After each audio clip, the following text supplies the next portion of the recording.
All right, ladies, we are back once again. Had a little minor accident. Overzealous fan literally spilled their drink on both Steve and I's soup, so we had to make a quick audible. But want to thank you once again for tuning in. This is the pregame cheat sheet.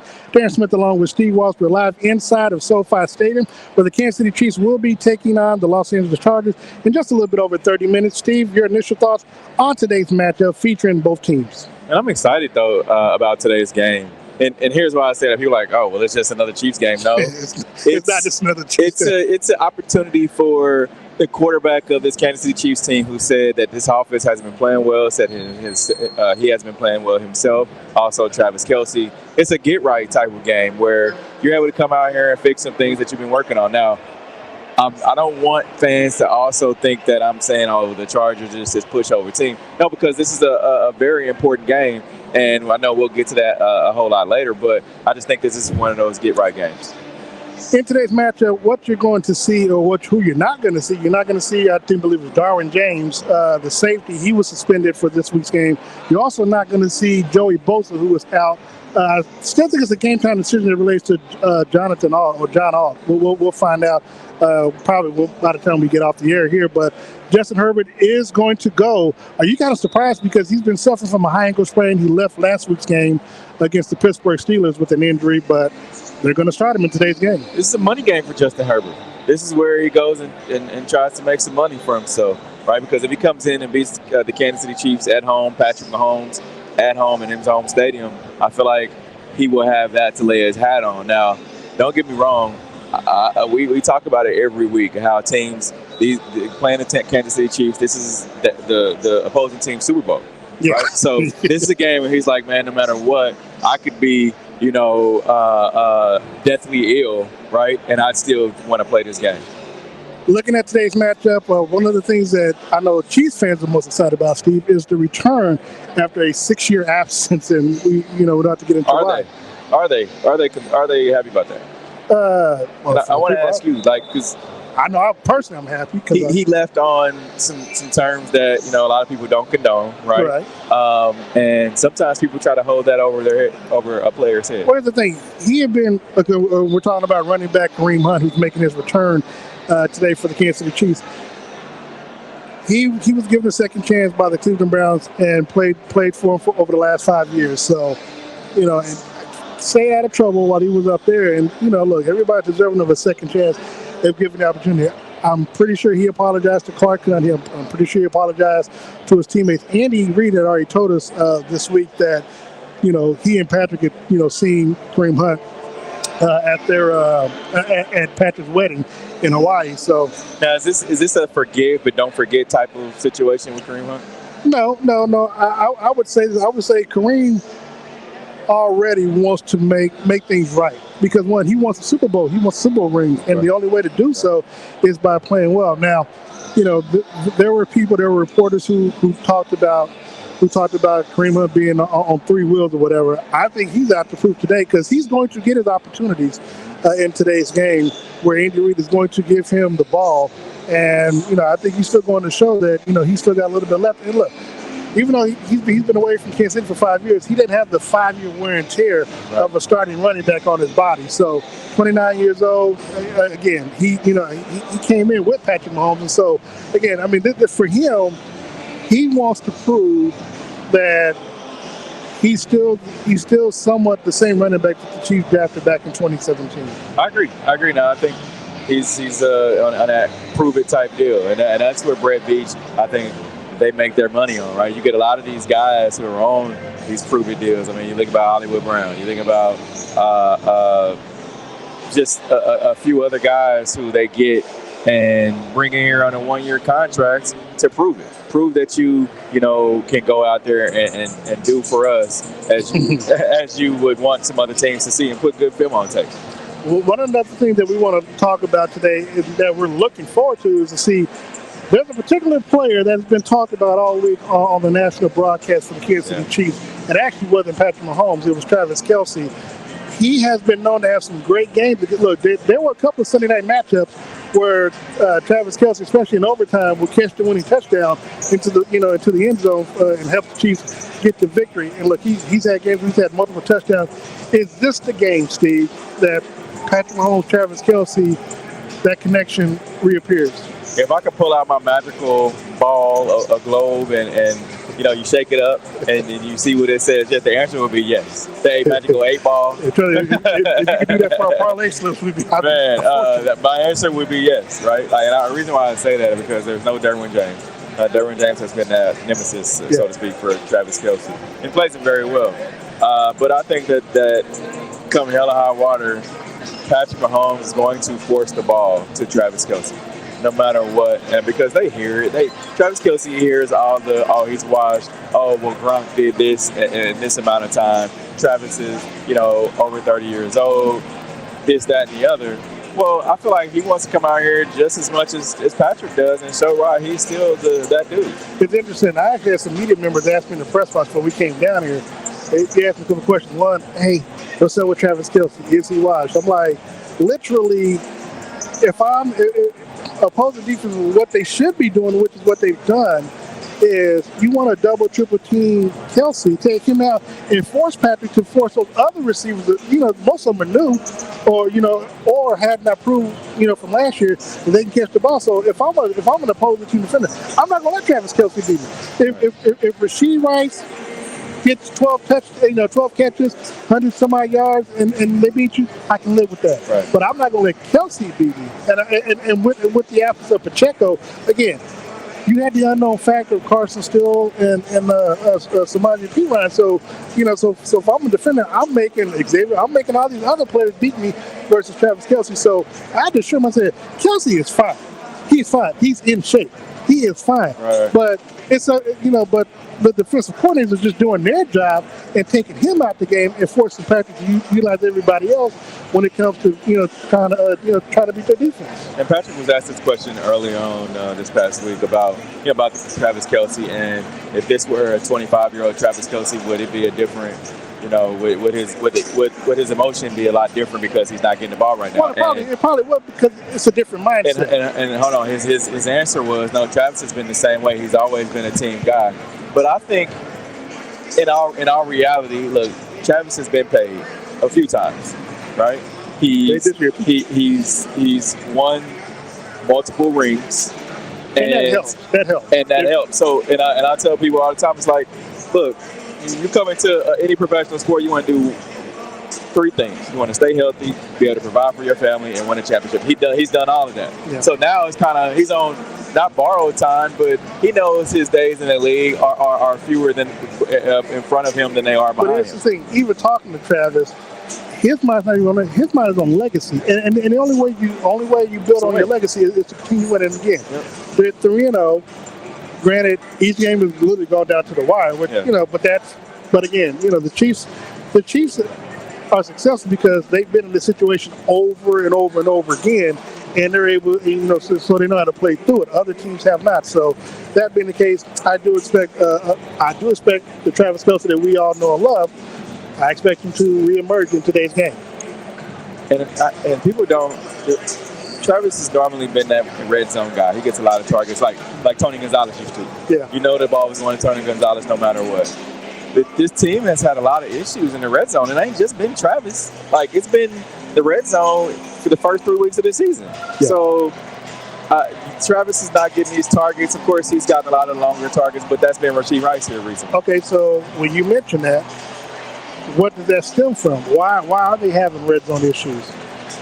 I can't say it's because of running back issues, because Pacheco was in the game the first couple of weeks. Yeah.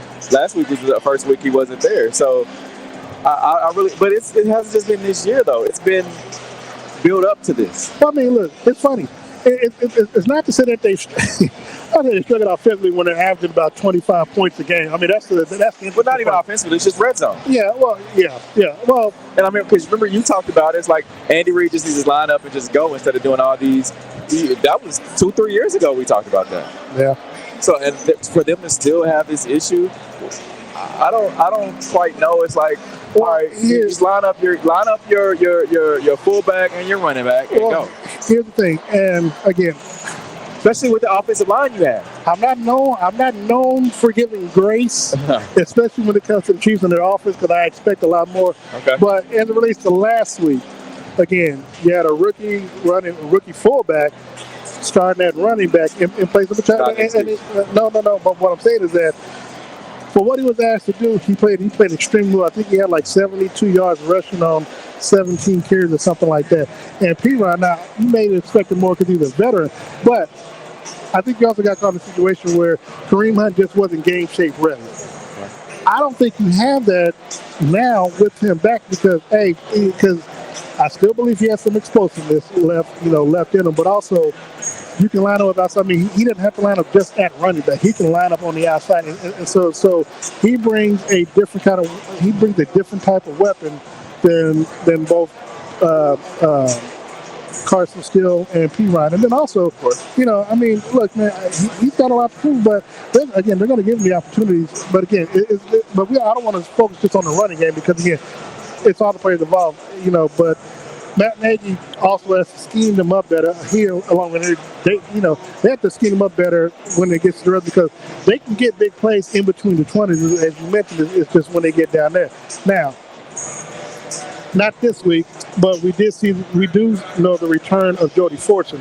I do believe he's healthy now, coming out of after he was cut from Miami a couple of weeks ago. So he's on the practice squad. He should probably be elevated within the next week or so. So that will also help along the way for the Chiefs offensively. But in this game,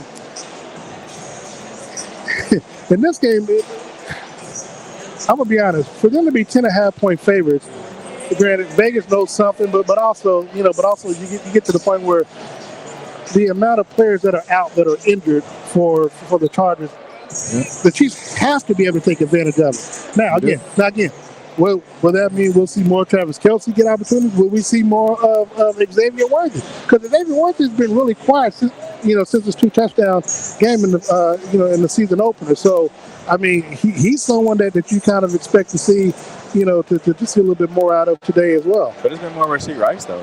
No, I'm saying Rashee has been taking the care. Patrick's targeted him like last week 14 times. He had 12 catches. But what I'm saying is that Patrick also has to look around. I mean, he has to spread the ball around because then what happens is you get so focused on them, you take everybody else out the game, and then when you go to them, they're not ready for it because they're not running at full speed. Well, Xavier Worthy has gotten his opportunities. He had the deep ball from Patrick last week, where again it's 2 weeks in a row where you got to break your route. You got to break your route. You see where the ball is going. You should be able to. You're an NFL wide receiver. You're supposed to be able to track the ball. If you're out running in football, you like. We saw Tyreek do it. I mean, so you gotta. And Andy Reid talked about it before. He learned. At least he learned his lesson of. If your deal is going to be intercepted, you got to turn into the defensive back at that point. And he did that in the end zone. But I feel like he's got to figure out how to track the ball better, if that makes sense. It does. In this game, you're going to see undefeated 3-0 Kansas City Chiefs team taking on a 2-1 team in the Los Angeles Chargers. Now, the Chargers suffered their first loss last week against the Pittsburgh Steelers. Again, had the injuries and stuff like that. But one of the things that the Chargers have been doing this season with new head coach Jim Harbaugh is that they focus more so on the run versus Justin Herbert dropping back, doing his passes and stuff like that. So J.K. Dobbs has been running the football extremely well. Yeah. As Andy Reid about it, he's always said that he's a great running back, and Jim Harbaugh is known for defense, special teams, of course, being from the Harbaugh family and running the football. So with that being the case, obviously the best protection that you can have for Justin Herbert is for them to try to establish the run, obviously, with Dobbs, with J.K. Dobbs, keep Mahomes on the sidelines and utilize, when possible, Herbert's big arm. Yeah, we really don't know how healthy Justin Herbert is. Well, they need to find out today. Yeah, I mean, is this an opportunity for the Chiefs defensive line to kind of do what they did against Kirk Cousins last week? I mean, because you think about it, he was a non-mobile quarterback. Justin Herbert, was it his ankle, I believe? He had some type of leg injury, right? Justin Herbert had a high ankle sprain. Yeah, so he's going to be nursing that a little bit. He was questionable all week, didn't really practice, and now he's out there. You got to go test it. Test the waters a little bit. I mean, and that's on Steve Spagnuolo. I mean, they know that just how healthy Justin Herbert is, right? Is it his plant foot? or is it his, the left foot? So you just got to see and kind of go from there. One of the things, Steve, I'm looking forward to in today's game, again, look, these teams, the AFC West Division rivals, Kansas City leads the all-time series 69-57-1. They've won the last 5 games against the Chargers, both home and here at SoFi. So, Mahomes hadn't had the greatest start to a season. I think this is the most interceptions he's had in the month of September. 5 touchdowns, only 4 interceptions. What does Mahomes need to do to kind of get back on that MVP track? Because right now he's still trending second behind Josh Allen, which is amazing right now considering how he's played this far this season. I think right now Josh Allen's the outlier because we talked about this just a little bit ago. Yeah. You get all these quarterbacks in the league. They're all not really doing much. I mean, look at the Philadelphia Eagles with Jalen Hurts. The one quarterback I think is Sam Darnold. Yeah. No, okay. I agree with that. Josh Allen is playing out of his mind right now. Yeah, almost looking for competition, but yeah. Yeah, I mean, Dak Prescott's had issues. Justin Herbert. All these guys who should be in that upper Joe Burrow, and they were winless, right? So just looking at all these different quarterbacks around the league, Patrick's little interceptions don't seem to be so bad. I mean, considering how everyone else is playing, and considering how all the games have gone, and they've pretty much all been close. They have not come at the most inopportune times for his. But they've still figured out a way to win the ball game. I want to ask you your X factor. I know we haven't looked too much on the defense, but give me your X factors for today's game. I know we got a little bit of time left before the game starts. Yeah, my X factor would have to be.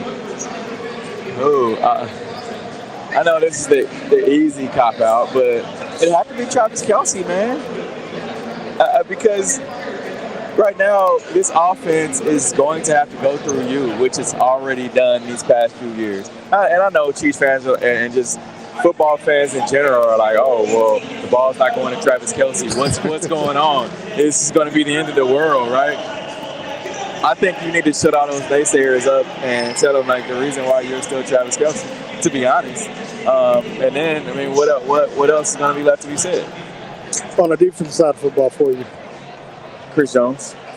Chris Jones, you've got to get after Justin. You got to get after Justin Herbert.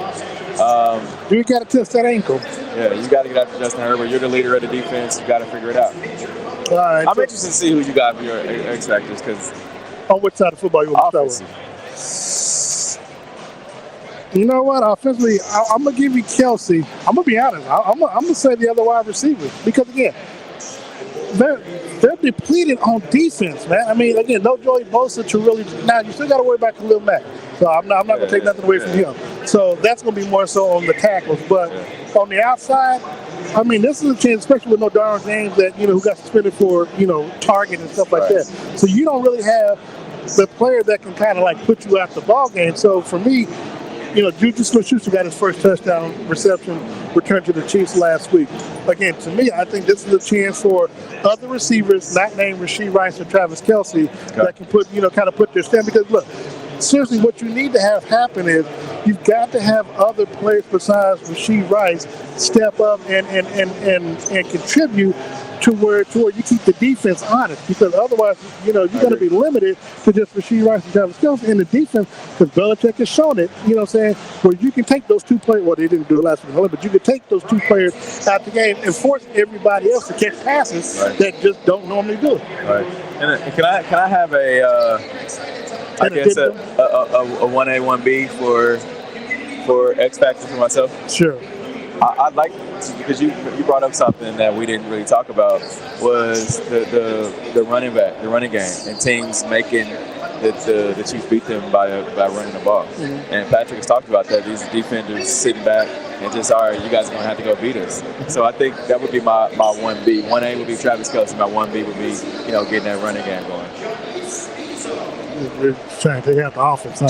I'm sorry, but that's the way the cookie crumbles sometimes. Okay. I grant you that grace, so I'm gonna give you that. All right. Defensively, though,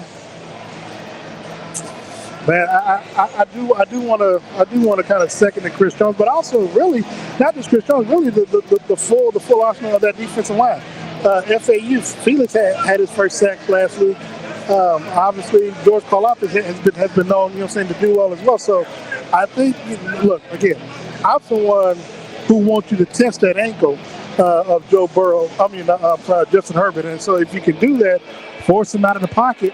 You get some clean looks. You might be able to, you might be able to take him down. I mean, to be honest, both of their tackles, I think they're either game time decisions or they're not playing. You have no excuse to not have a field day when it comes to getting sacked against Justin Herbert. I agree. And so for me, again, if he's dropping back to pass more so than they're running the football, that's a huge problem because, again, their identity now is running the football. Okay. All right. So before we get out of Steve, let's get your prediction for today's game. I know this is what the people are waiting on. Yeah, I mean, I have the Chiefs. I think it's still going to be a close ball game. I know you said. Well, the Chiefs don't normally vote teams down, which is strange. The spread, I think, was 10.5. Yeah, okay. I think it's still going to be a close game. We haven't really seen this Chiefs team pull away. Like, this would be a good problem to have, I guess, if they could do that today. But they haven't been able to do that. I feel like. And I see. I wish you guys could see behind us. You guys can kind of see behind us the fans in the stands. There was a lot of red last week in Atlanta. Of course, California, LA. We've called this Arrowhead West before, and I think this may be another good showing. So the fans will show up today, and we've got to give them some type of a show. Be showman. Showtime. Patrick Mahomes has to put on the show. Kind of thought that last week in Atlanta too. Oh yeah. Atlanta put on more of a show. They did. They showed them a showdown. But I would still say, this Chiefs team has to come out and play well. Like I said earlier in the show, it's a get back game. It's an opportunity for them to get right. And this is what's going to happen. And the Chiefs going to be victorious. Here's my issue. It's as much as I would like to think that the Chiefs offensively are going to come up and show out. We said the same thing last week. I mean, again, getting after the quarterback. Now, this quarterback, even with a high ankle sprain, is still more mobile than Kirk Cousins. And I think they only had maybe 2, at most 3 sacks last week against Cousins when they should have had a whole lot more. My biggest concern is that the Chiefs will kind of let them hang around some, and that's my biggest concern. Now, look, if they're able to run the football, if the Chargers are able to run the football consistently, you at least have an opportunity to keep the game close. Okay, I agree. Now, I'm going to see, the biggest thing is that they scored 10 points last week against the Steelers. The Chiefs defensively have not given up more than, I think, 20-some points, 22 points, whatever, over the last year or so. I'm going to... Oh, so you're going to give me a score prediction? Huh? No, I'm going to give you a score. I'm going to give you a score prediction. I think the Chiefs do more than cover. I think the Chiefs win this game 27 to 13. I think they get 1 touchdown on the ground with Dobbs, and they kick a couple of field goals. I'm giving them a 14 point. Now, look, if they don't, then me and Matt Nate's going to have a conversation in the locker room like, bro, come on, man. I'm like, you're killing me out there. Look, average-wise, the Chiefs have been averaging around 25 points. So I'll give them, again, 25, 27 points. But the defense has also played well this season as well. Now, they've given us some big plays. That's my biggest concern is giving them big plays and putting them in the red zone. But the Chiefs have shown in the red zone that their red zone defense is second to none. So I like that. Okay. Make sure you follow us on social media. We're sorry for the little delay earlier. Again, someone overzealous spilled the drink and kind of got us some. But make sure you follow us on social media at Steve Walls KC, at Darren Smith NFL. Post-game, Steve and I will bring you post-game show. We'll also bring you the press conference with Andy Reid, Patrick Mahomes, and whoever else stands out in today's game. And then we'll bring you locker room interviews later on. And make sure you join us tomorrow evening for the Red Hour with myself, Steve Walls, DJ Q, and Sean Tyler. And, we'll recap today's game and also get you ready for next Monday night's game where the Kansas City Chiefs will be hosting the New Orleans Saints at Arrowhead Stadium. So, Steve, you want to Anything else you want to add? No, and I appreciate everyone who joined in on today's show. Remember, if you have questions, you want us to talk about something, send us a message, man. We'll dive into it, especially post game. Like during the game, if you think of something you want us to talk about post game, something you thought about, you want us to get some questions from the players about different things, different subjects. Hey, just send us a message, and we'll be sure to do that. So Steve and I, of course, we're the only radio guys that you'll probably ever see on the road covering the Kansas City Chiefs. So shout out to us and our travel agencies, i.e. people just take money out of our pockets. But for Steve Walls, I am Darren Smith again. Make sure you tune in post-game when we bring you the post-game show right here live from SoFi Stadium. In just under 20 minutes, Kansas City Chiefs will be taking on the Los Angeles Chargers. Go Chiefs.